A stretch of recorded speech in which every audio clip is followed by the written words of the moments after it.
সরকারে বলছে কুরবানি বন্ধ, কি বলবেন? সরকারি ভাবে বলছে না, কেউ পাবলিক বলছে। করতে গিয়ে অন্য কারোর উপর ডিস্টার্ব না হয় সেটা খুব মাথায় রাখা দরকার।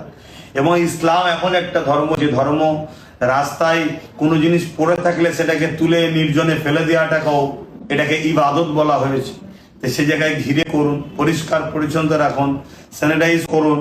ওখানে কি বলে, ওই যে পাউডার পাওয়া যায়, যে কোনো গ্লিসিন পাউডার ছড়ান, এই পজিশন সিস্টেম করে রাখবেন।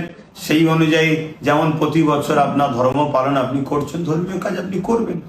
হ্যাঁ, আমার দেশের কিছু সিস্টেমগুলো বিগত দিনও ছিল, আজও সেই সিস্টেম আছে। নতুন করে কোনো পরিবর্তন এনেছে সরকার, এনে কিছু বলেছে এমন কোনো রিপোর্ট তো জানা। সোশ্যাল মিডিয়ায় দেখা যাচ্ছে, সোশ্যাল মিডিয়া অনেক কিছু হচ্ছে, মানুষকে আতঙ্ক ছড়াচ্ছে। আতঙ্ক হওয়ার কোনো ব্যাপার নেই। দেশের সংবিধান যে রাইট দিয়েছে, সে রাইট অনুযায়ী মানুষ চলবে। আজ 5 বছরের জন্য কেউ সরকার, কাল 5 বছরের জন্য অন্য কেউ সরকার।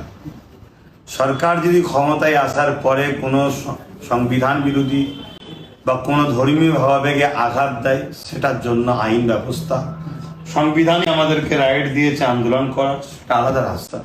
সরকারিভাবে কোনো ঘোষণা দেওয়া হয়েছে বলে আমার জানা নাই। তবে হ্যাঁ, বিগত সময়ে আমার দেশের কিছু সিস্টেম ছিল, এই সিস্টেম অনুযায়ী করতে হবে। এটা আমরাও প্রতি বছরে বলে থাকি, আজও বলছি। পরিষ্কার পরিচ্ছন্ন বজায় রাখা, আপনার ধর্ম, আপনার উৎসব আপনার কাছে যেমন, আপনার ধর্মীয় উৎসব